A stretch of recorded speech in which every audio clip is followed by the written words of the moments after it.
guys, yeah, another finger here on YouTube. So quite a few of you guys have been asking me to make a video explaining how I've studied English and also how I've learned to speak English like this in a video. And also since I've made that video where I spoke in 5 languages, some of you guys are also curious about how I've learned to speak multiple languages. So that's exactly what I'm going to do today in this video. So for the first part, I'm going to use the 5 languages that I speak to explain to you how I've learned to speak that language and also why I decided to learn that language if it's a foreign language for me. And then after that, I would like to share with you some tips that I personally use that I think work really well for me, and also some conclusions that I've made from my experience learning different languages. But also currently I'm working as a part-time English tutor, so I definitely made sure that these tips that I'm going to share with you not only just work for me, but also I've seen working for several of my students as well. That being said, I'm definitely going to use timestamps, and I'll also leave a table of contents in the comments so that it's easier for you to navigate through different parts of the video, because I think it's going to be a very long one. And also please definitely share with me some of your favorite language learning tips in the comments if you have any, so that it can benefit more people. If some of you guys are leaving some tips, I'm going to pin one of them that I personally like the most, or just the one that I think I'm actually going to try out personally. Okay, so now without further ado, let's get to the video. OK， 那我就先从中文的部分开始讲起，因为中文算是我会讲的所有语言里面最流利，应该也是最精通的语言啦。虽然它其实不是我的母语，我的母语其实是台语啦，但是毕竟台湾的官方语言就是中文嘛，然后在学校也是教中文，然后讲中文这样子。然后其实早期比较集权的时候啊，那个时候你要是在学校讲台语或是你自己的母语的话，你其实会被罚钱哦。我小时候那个年代已经没有这样了啦，因为那个时候台湾已经算是变成一个民主的社会。但是其实因为以前这个规定对台湾人的影响其实真的很深，因为现在其实老一辈也不太会跟年轻人或自己的小孩讲自己的母语了啦。像是我爸跟我妈，如果他们两个自己聊天的话是会讲台语，但是跟我们小孩讲话基本上一律都是用中文了啦。好，所以就像我刚才讲的，台湾的小朋友在学校也是都要学中文嘛，有一门科目就叫国文。所以虽然现在我可以很自然而然的很流利的这样讲，算是 native speaker， 我不知道中文是什么，但其实我小时候在学校确实是有学过中文的。所以我想说今天也想要来跟大家分享一下台湾的学校是怎么样去教我们的小朋友怎么样去学习中文的。好，所以在幼稚园的时候差不多都会是先从 b p m f 注音符号开始嘛，就是教你怎么念。那注音符号这个东西有一点像是英文的音标啦，就是它只是教你怎么去发音，怎么去拼字。那现在基本上全世界比较多都是用拼音啦，目前应该是只有台湾还在用这一套注音符号。然后差不多慢慢上小学的时候就要开始认字，因为你们可能大部分人应该也已经知道，就是中文字啊或是汉字，你看它那个字你看不出来它的发音是什么。像英文的话，可能它把字母拼起来，你学自然发音的话，你可以直接看那个字你就发得出来是什么音，但是中文不行嘛，汉字不行嘛。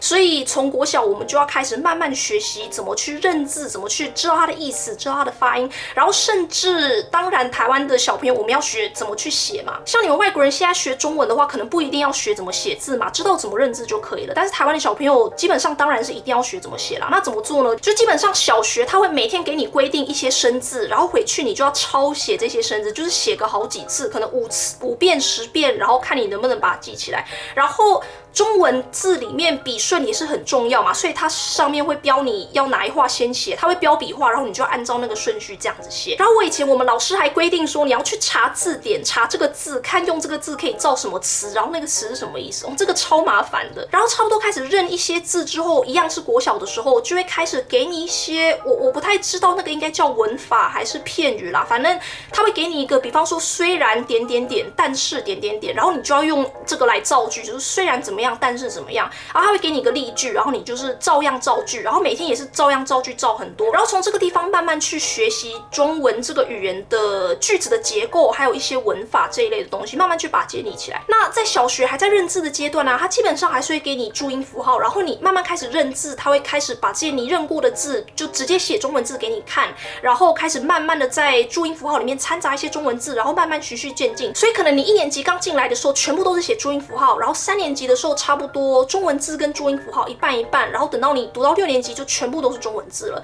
然后你去看那个基本上写给台湾的小朋友看的那种童书，它里面写中文，可是中文旁边一定都会标注音符号给他们看。但是基本上你读到国小6年级，你读完这6年的国文课，你基本上是已经可以培养出就是独立阅读的能力啦，你不再需要依赖注音符号了。所以差不多到国中跟高中的时候，我们就会开始学就是中国的文学，还有古文，然后以后考试什么升高中、升大学考试一定要考这个科目，就是中国文学跟古文的部分。所以我们在学校差不多就是这样学习中文的。那你们这边有一些人有时候也会在我的影片底下留言说你们正在学中文，所以如果你们不介意的话，也可以留言跟我分享一下你们现在外国人都是怎么学中文的啊？有没有一些方法是跟我们 native speakers 学习的时候一样或不一样的方法？我其实还蛮好奇的，所以如果你们愿意分享的话，我还蛮想知道的。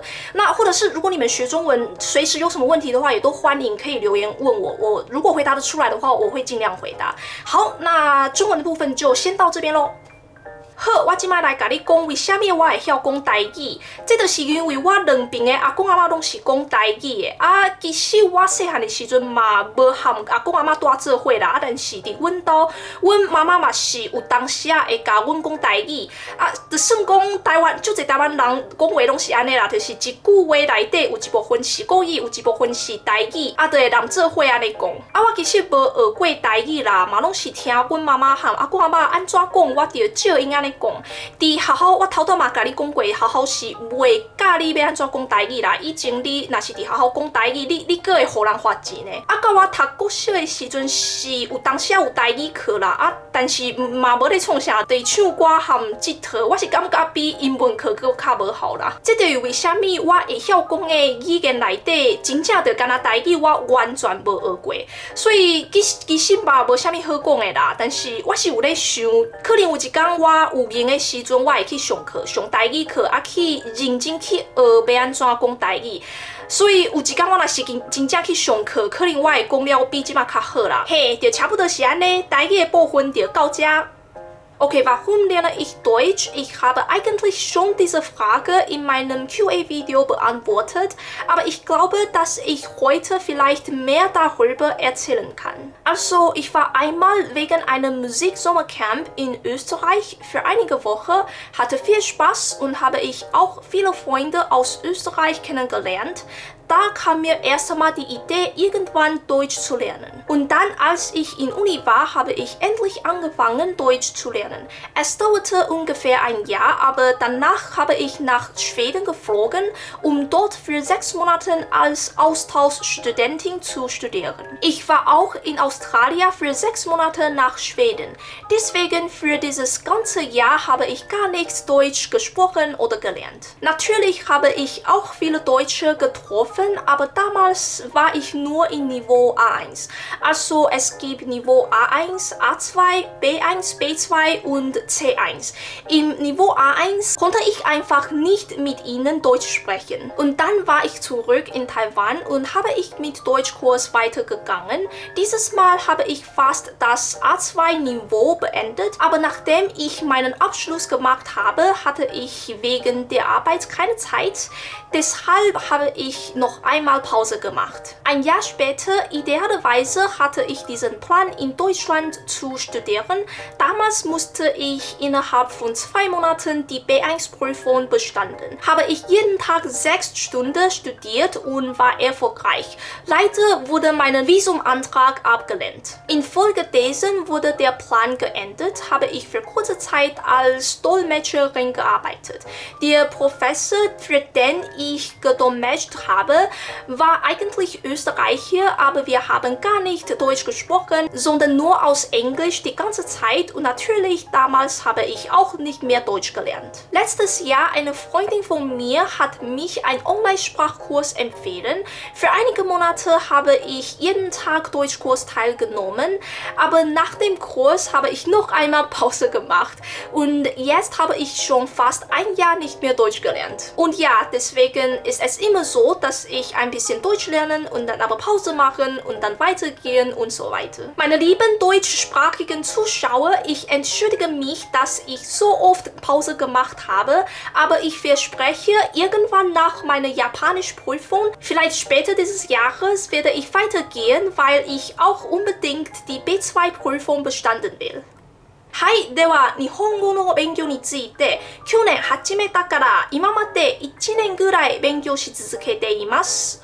先生の頃おばあちゃんに少し教えてもらったこともあるそうですけどな、母によると結構日本語の動揺が上手になったそうです。でも全然思い出せませんから去年ゼロから勉強始めたというのは嘘ではないと思います。最初は塾に通ったが今オンラインで1対1の授業をしています。それでどうして最近日本語を勉強することにしたんですか？実は昔からずっと日本語を勉強したいんです。特に中学生の時好きな本もあるし、お父さんの仕事で毎年日本へいたし、でも学生の時やっぱりそんな暇がありませんでした。そして過去2年に数回の検疫中にアニメをたくさん見て夢中になりました。それでもそれが主な理由ではありません。実は鬼滅の刃を見たら声優の花江夏樹さんのファンになりました。それでこの声優さんは YouTube の動画も作っているんです。最初の動画は他のファンが作った翻訳字幕をついていたが、残念なことには YouTube がその機能をキャンセルしました。もちろんその後の動画があまり理解できませんでした。その時、日本語がわかるといいな、早速日本語を勉強しなきゃと思っちゃいました。これこそきっかけなんです。そして1年後の今、もう日本語能力試験の N2 を目標として勉強しています。来月受けるつもりです。で、悩みなんですけど、今まで試験を目標として勉強していったんですので、読解力も聴解力も自信が持っている一方、正直話すことの方が少し苦手だと思います。とはいえ、今そんなことを気にするところではありません。とりあえず試験の準備に集中した方がいいと思いますが、試験終わったら絶対会話力を上達するためにもっと頑張りたいと思います。Okay, so one of the biggest reasons why I'm able to speak English fluently right now, I would say is because I actually started quite early on. Like, I started to learn English alphabets when I was only about 5 years old. So my parents really put a lot of investments in my English learning. So when I was in elementary school, I went to a language school and they also hired a tutor to design some activities to learn English through games for me and 2 other of my friends. And I specifically remember that my favorite activity of all time was role-playing. So in language school, we would always role-play stories from children's books, and then the tutor would also design role-playing games from movie scenes. For example, we would role-play scenes from the movie Narnia. And then in the 5th grade, I had an Australian tutor who would just have daily conversation with me fully in English. But at that point, I wasn't really able to speak English fluently. It was definitely very, very challenging, but it definitely helped me to not be afraid of speaking English with native speakers, which was really important, I think. And then things really changed significantly when I was in middle school and when I was introduced to the YouTube world and YouTube channels such as Smosh and The Annoying Orange. So I remember at the time I was absolutely obsessed, so I would watch so many videos during my free time whenever I have free time. I'm also going to go into some more details later when I share some of my study tips, but one very helpful way to improve your language skill is definitely to indulge yourself into that environment. So I specifically remember when I was a student, the first thing I wake up in the morning, I would eat breakfast while watching Smosh videos. So back when there was just Ian and Anthony, they would make videos every single day. So I would watch that, and then when I was studying, I would also listen to English song. I at the time was also very obsessed with English pop songs. And then as I said, whenever I have free time, I would always just watch more and more videos on YouTube, and of course all of them are without subtitles. And after doing this continuously for 6 years through middle school and high school, after graduating graduating from high school, I already had the ability to speak in English without a problem with foreigners. And then in university, I also went on exchange students for a year, and at the time I also got to talk to people from everywhere in the world. So I think it really helped me get used to a lot of different accents. And then after I came back from being an exchange student, I also started doing part-time English tutor. And when I was about to graduate, I was also an English trainee teacher in a high school in Split, Croatia during one summer vacation. So you know that whenever you teach someone else something, you would also learn a lot from it yourself. So that was definitely also the case for me. And by the way, just for your information, the major that I studied in university has nothing to do with English. So I was doing all of that, improving my English skills all by myself outside my study in school. And then finally, I kind of also want to share with you that I think doing YouTube also has helped me significantly when it comes to improving my English skills. So it's a bit embarrassing, but I'm going to show you a small clip of the first ever video I've ever made on YouTube. Today, I'm gonna show you guys how to make these Undertale themed lanterns/jars. The original project was for the Teen Region battle. So as you can tell, I used to speak in a way stronger non-native accents than I do now. And from my observation, it's the same for every other non-native English-speaking YouTubers. So if you look at PewDiePie's video 10 years ago, he used to speak in a rather strong Swedish accent. But if you look at his video nowadays, he literally just sounds like any other native English speakers. So I'm not saying that you should also do YouTube in order to improve your English. I've definitely heard someone else making that suggestion, but I think a very helpful way to improve your English is to make speaking English a huge part of your life that is so significant that you just feel like you cannot live without it. Okay, now I'm going to move on to the tips. So the first two tips are going to be specifically for if you want to learn multiple languages. So if you currently only plan on learning one other language, for example English, then please feel free to skip this part using timestamps. And then the following three tips are all just going to be general language learning tips. Okay, so the first tip that I have for learning multiple languages is to build your new language based on the language you already speak that is from the same linguistic family as the new language you're trying to learn, or at least it would be good if the two are similar to some extent. So you know that especially when you're at beginner level, when you try to find textbooks or learning resources, they would usually be written in two languages. So one is the new language you're trying to learn, and the other is the language you're using to try to learn this new language.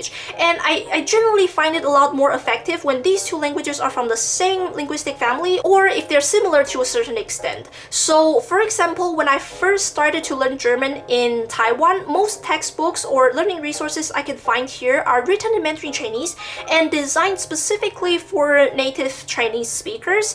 But after a while, I really find it a lot easier to understand when I can find learning resources that explain these grammar points or vocabularies in English, because both English and German are actually in the same linguistic families. So there are a lot of sayings that are just exactly the same and words that are exactly the same. And also the logic behind a lot of the grammar points are very similar. And also you know that most words have multiple meanings, so the meanings kind of changes depending on the context. So it's actually very common for students in Taiwan when they're trying to look up an English word and try to translate it into Chinese. Usually the translation would just translate one of its many meanings and omit all of the others. And the same thing goes to German vocabularies as well. But when I'm trying to look up a German word and find its translation in English, a lot of the time I can find a word that has the exact same meaning as the German word, or perhaps not exactly the same, but at least way more similar than if I were to translate that into Chinese. And similarly, now that I'm studying Japanese, I find it ways easier to understand when something is explained in Mandarin Chinese as opposed to English, because of course all of my textbooks are written for Mandarin Chinese native speakers, but sometimes I also watch videos on YouTube and most of them are for an international audience, so they would sometimes explain it either in English or just in full Japanese. But the thing is, again, a lot of the saying in Japanese, in Chinese we have the exact same meaning. So if I were to just look at the direct translation in Chinese for that grammar point, I would sometimes just immediately understand what it means instead of having to read through a lot of sentences in order to understand what it actually means and how to use it. And of course, not to mention that the entire group of kanji are literally just Chinese words, so I already understand most of them. And another interesting thing is that in Taiwan we also speak Taiwanese Hokkien, right? And actually a lot of the words in Japanese, the pronunciation is either exactly the same or very similar to Taiwanese pronunciations. So now that I'm studying Japanese in Taiwan, sometimes the teachers would also use Taiwanese as an example when they want to explain some words or pronunciations in Japanese. So I suppose for me to just learn Japanese in Taiwan would be a lot more effective if I were to, say, join the class that is teaching Japanese in English to all international students. Another very good example would be that, you know, Korean and Japanese are said to be very similar languages. And so I've also heard that many Taiwanese people, when they, for example, if they already speak Japanese and they want to learn Korean, instead of buying a Korean textbook written for a Mandarin Chinese speaker in Mandarin Chinese, they would rather use a textbook written for Japanese speakers, because for them that would also be a lot more effective. So the point I'm trying to make is that when you try to learn a new language, and if you already speak several languages that are from different linguistic family, I would really recommend you to find a textbook and learning resources written in a language that is have more similarities with this new language that you're trying to learn, even if this language is not your native language. Although you do have to be advanced to a certain level to be able to do this, of course. But I mean, even if you don't already know multiple languages yet, but you do have this plan to learn multiple languages in the future, you can kind of using this to make plans for which language you want to study first, and then later you can probably use this language to build on it and learn another language that is similar to this language. For example, now I might be thinking maybe at some point I could kind of branch out and start learning Korean using Japanese, or perhaps Dutch using German, because I've heard that these two are quite similar. So yeah, that was basically the first tip that I have. The second tip that I have is that I think different languages sometimes require different learning approaches. So of course there are many general tips that would work for whichever language you're trying to learn, but especially for languages from completely different linguistic family and are designed in completely different logics, in its core, I tend to find it more effective when I would adjust my learning style specifically based on the new challenges I'm facing with this new language that I've never met before, or some new features in this language that did not exist in other languages that I've previously learned. So for example, it is generally encouraged to watch a lot of TV shows and series in the language you're trying to learn. So with English, I usually turn off the subtitles because I realized that it helps significantly with my listening when I don't rely on the subtitles. Especially, there was a time where I was really struggling with the connected speech in English. I used to find it very difficult to understand what people are saying because of this, but without subtitles, I was able to improve significantly when it comes to listening, understanding what other people are saying in English. However, when it comes to Japanese, I actually prefer to watch shows and animes with subtitles, because the biggest challenge all Japanese learner would face is to remember the pronunciation for each kanji. So even for someone like me, like a Chinese native speaker, I would understand what the kanji means, but for me to remember how to pronounce it in Japanese still takes a lot of work and time. But what I realized is that when I turn on the subtitles and I can see what kanjis they're using in the subtitles, and at the same time I'm able to hear from the audio how these kanjis are supposed to be pronounced, it really helps my brain to connect the sound with the word. And as a result, it did help me significantly when it comes to memorizing the pronunciation for a lot of the kanjis. So from the example, I'm watching shows as a learning method for both English and Japanese, but the slight difference of whether or not to turn on the subtitle, to me it really makes a difference depending on what I'm specifically struggling with in each language. The next one is a general language learning tip. So this concept of passive learning versus active learning has been there for quite a while. So it basically says that compared to passive learning, active learning helps you learn a lot more efficiently, and also you remember things a lot better when you learn it actively. So what this means to me when it comes to language learning is that instead of always passively waiting to learn the meaning of the word, so for example, if the teacher explained to you what the words means, or if you look it up in a dictionary, you're kind of receiving this information passively. But I realized that I always grab on words and grammar points a lot better when I sort of guess the meaning of the word from the context as opposed to if I were to just immediately look it up in a dictionary, which whenever I do that, I just immediately forget about it when I turn to the next page. And I know it's definitely not just me, because it also happens to my students a lot. Like, they would read a paragraph and ask me what a word means, and I would tell them, and then the same word literally appears in the next paragraph, but then when I read the next paragraph, they immediately forgot about this word, and then they would ask me again for the meaning of the same word that they just saw like a few minutes ago. But anyway, this practice of guessing the meaning of a word from the context is actually already a pretty common practice when it comes to reading exams and also reading practice in general. Maybe you have also seen it several times before, so my suggestion is really just that instead of only doing it whenever you're asked to do so, perhaps you could try to do it all the time. Like, I personally try to push myself to do it all the time whenever I'm watching shows or reading novels. Of course, it's not like I don't use the dictionary at all. I still look up words occasionally when it's just impossible to guess from the context, but when I do feel like I might be able to guess from the context, I would always just give it a try, because even if I guess it wrong, I still use my brain, and when I do that, it still helps me remember this word a lot better. Moving on, I would like to share with you a tip when it comes to learning new vocabularies. So, when it comes to learning vocabularies, it's not just about knowing its meaning and trying to memorize it, but it's also extremely important to actually learn how to use it and also some collocations that go with this word. So this is something that I have been doing a lot recently with my students, and it has been working pretty well. So for this tip, you actually need help from a teacher. So if you have a personal tutor, or if you can find a language exchange partner who can help you with this, or if you're also a language teacher yourself, maybe you can also try it out if you think it makes sense to you. So what I would do is that with each vocabulary, I would come up with a question with this vocabulary to ask my students. So for example, if this word is excited, then I would probably ask something like, is there anything you're excited to do this weekend? Or what are you excited about for the next semester? And then maybe the student would say something like, I am excited to go to the theme park with my parents this weekend. So what I love about this practice is that before, when I was trying to encourage students to learn to use the word, I would ask them to look at a few example sentences and then make a sentence themselves, because it's like one of those very common practices.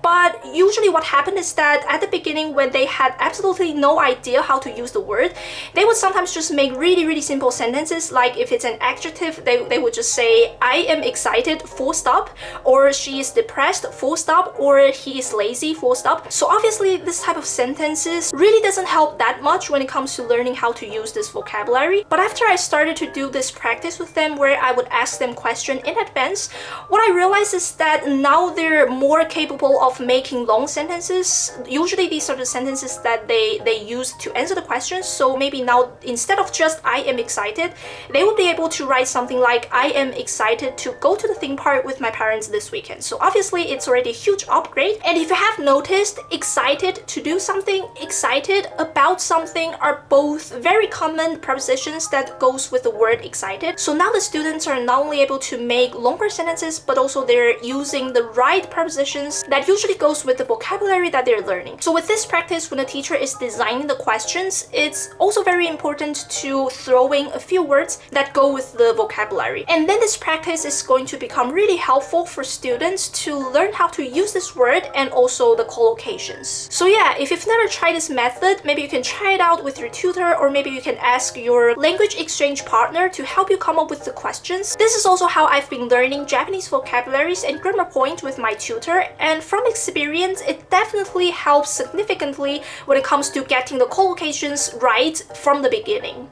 Okay, finally, my suggestion would be to fill your entire life with the language you're learning, especially when you want to improve significantly within a short amount of time. So you often hear this advice where people would tell you to watch a lot of shows and to read a lot of books in the language you're trying to learn, but to what extent? So for me, I sometimes force myself to only watch shows and videos and only read books that are in the language I'm trying to learn. So literally all of the entertainment sources has to be in this language. So for instance, if I'm trying to do this for German, then I only watch German YouTubers. I only watch German videos on YouTube. So like no more PewDiePie, no more Jacksepticeye, no more any of that. And then if I want to watch Netflix series, I would change the language into German. So I would listen to German dub instead of the original. So as I said, this really is a method specifically for when you want to improve your language skill like significantly in a short amount of time. So for example, I did this when I was trying to, as I said previously, there was a time where I had to pass the German B1 exam within 2 months, and at the time I hadn't even finished my A2 level lessons. So I had a tutor, and the tutor literally told me that she thought it was impossible. Like she believed that it was impossible for me to pass the B1 exam within 2 months. But then during those 2 months I did this. If I was not studying German, I was definitely watching German shows or reading German books, and it has been proven to be quite effective because eventually not only did I pass the B1 exam within 2 months, but also I got a really high score out of it. And of course, when it comes to English, as I said, during middle school and high school, I was always watching English videos, and even when I was studying, I was listening to English music. So literally all of my entertainment sources was in English and in English only. So English has really become a huge part of my life, so to speak. And I definitely think that this is the absolute main reason why I was able to become so fluent in English. This is always what I tell people when they ask me how I improved my English skills, because my English definitely improved the most during those times. So that was basically all of the tips that I have, and of course everybody has different ways of learning, so please just decide for yourself what you want to take from the video. But I definitely hope that this video was helpful to some extent, so please do leave a like if you liked it, and please subscribe for more language related content because I'm definitely planning on making more in the future. Thank you so much for watching, and I will see you in the next video.